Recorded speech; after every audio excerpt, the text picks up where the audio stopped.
Captain's log, stardate 5470.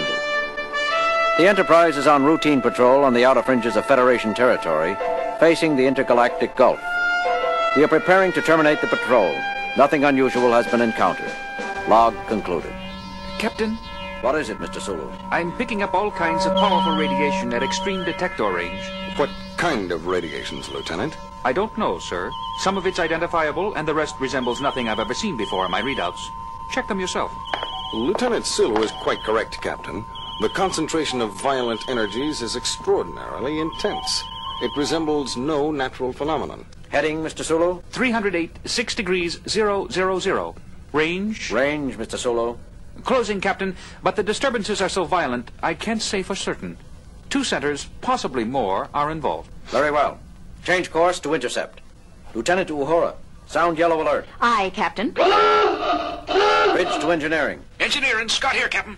Scotty, we're heading for a violent energy disturbance of as yet unidentified origins. We may have to do some jumping about. Stand by. Ready back here, sir. Good. Bridge out. Range is still considerable, sir. Full power on the long-range sensors, Mr. Sulu. Wide screen if possible. Working on it, sir. We're getting something. What the?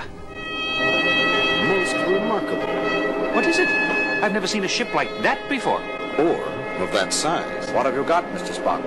There are 2 ships, Captain. They are apparently engaged in combat with one another, employing numerous weapons I cannot begin to describe. The forces involved? Each ship is putting out more destructive energy than 100 ships the class of the Enterprise. Yet both ships, while badly scarred, appeared to be intact. Each is at least 60 times our mass. Captain?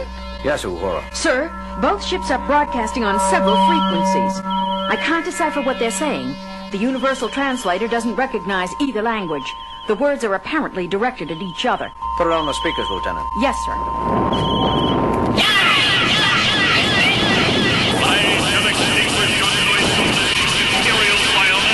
Lower the volume. Keep it on the speakers, Lieutenant. Mr. Spock, how are you coming with identification? Nothing in records yet, Captain. Still processing.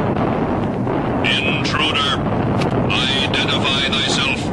Uhura, give me a reply frequency. Ready, Captain. This is Captain James T. Kirk of the USS Enterprise. Who are you? Where do you come from? What dost thou represent? The United Federation of Planets and its allied peoples. I repeat, who are you?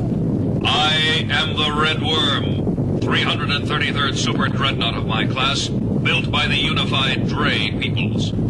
There is nothing in my computer banks of a United Federation. Therefore, I must assume you are unneutral. For God's sake, Jim, confirm that we are neutral.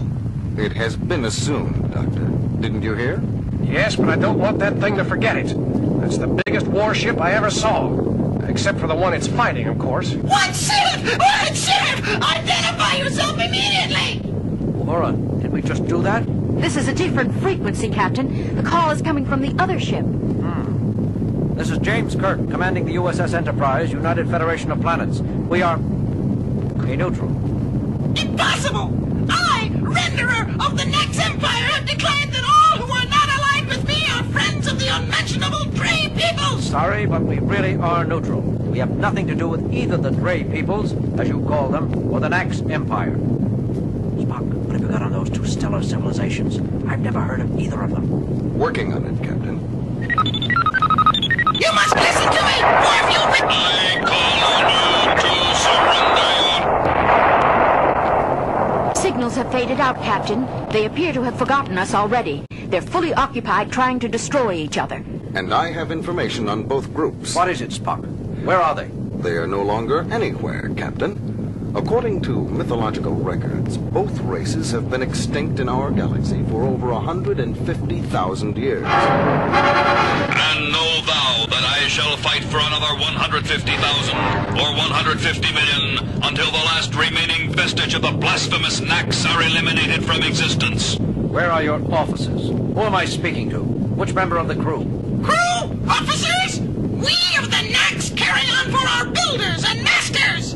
No less we of the Dre, infidel. What do you make of that, Mr. Spock? I think there can be no doubt, Captain. As there is nothing in the records to indicate that either race was immortal, we must surmise that the crews of both ships have been dead for at least 150 millennia, and the war has been carried on all this time by the computer minds of these two ships. Incredible!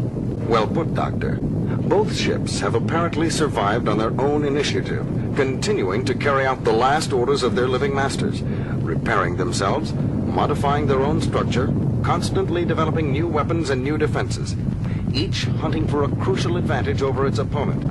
Yet it seems they are evenly matched. All very interesting, Mr. Spock, but at the moment I'm more concerned about their present course. If they keep traveling in the direction they are now, they'll enter densely populated Federation space within a few days. They've elected to regard us as neutral, for now. They may not treat other Federation shipping, or Federation worlds, so politely. Uhura, give me dual broadcast frequency for both vessels. Ready, sir. Enterprise to combatants. Enterprise calling combatants.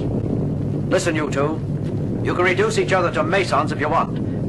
But can't you do it somewhere else? You are headed... A challenge! You would dispute my position? No, forget what I said. Spock, what are we going to do? These two are so involved with each other, they've lost the ability to trust anyone else. But we have to turn them somehow. Maybe if we could discover the reason behind the fighting, we could mediate for them, Jim. Didn't you hear the insults they threw at each other, Bones? After 150,000 years, Doctor, I doubt that either ship recalls what the war was originally fought over. That's usually the case with most wars which last more than a few months. Still, we have to do something. Jim, how about taking sides, joining up to help one ship defeat the other? Too risky, Bones. We know nothing of either the Dre peoples or the Nax Empire. I can't opt for one side blind.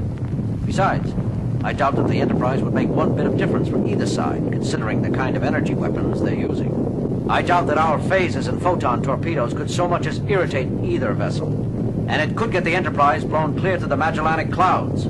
Just the Enterprise, maybe. But suppose we convince them we can call on several thousand ships the size of the Enterprise. A thought, Doctor. Except that we cannot call on several thousand ships. We cannot even call immediately on 3 or 4. True, Spock.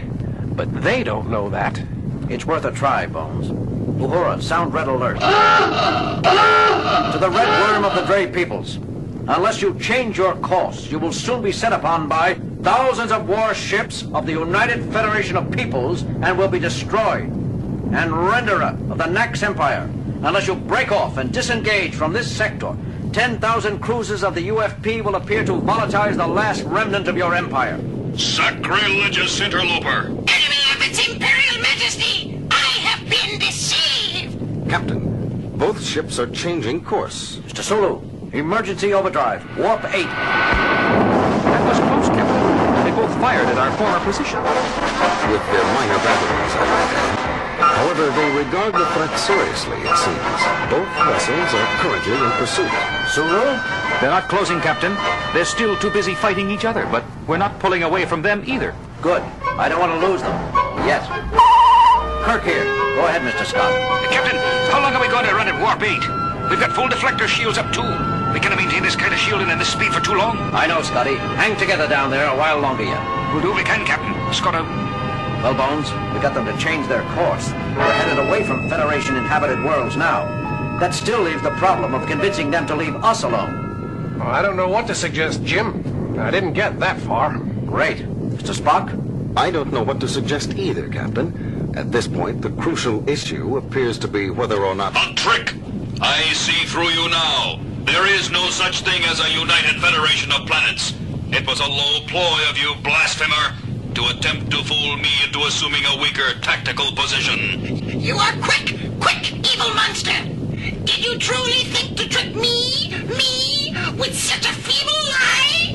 This United Federation, this tiny fabrication masquerading as an inhabited ship, is but a decoy, manufactured in your own perverted factories. You will pay for that. Die, social misfit! I shall extinguish your noisomeness, Imperial vileness. They're slowing, Captain. We're pulling clear of them. Course, Mr. Sulu. Unchanged. They're still headed full speed away from Federation space. Well, what do you think of that? Did you hear, Jim? They've decided that the Enterprise is a trick. The Red Worm thinks we're a trick of the Renderer, and the Renderer believes we're a decoy cooked up by the Red Worm. Each computer has been battling the other for so long they can no longer trust anything. It is so in all extended wars. Truth is the first casualty, and the last wound to heal. Mr. Sulu, set in a course for Starbase 14. Aye, sir. Detectors report both ships still heading out toward the galactic rim. And according to sensors, still fighting with each other as heavily as ever. It is sad, Captain. All that knowledge, all that power, devoted to continuing a war whose cause has long since been forgotten. What a waste. Sulu, reduce speed to warp factor 5. There's one thing that bothers me, though, Captain. What's that, Lieutenant? What happens if one ship, either the Red Worm or the Renderer, finally does win? Won't it start hunting for someone else to fight? We threatened them both in the name of the Federation.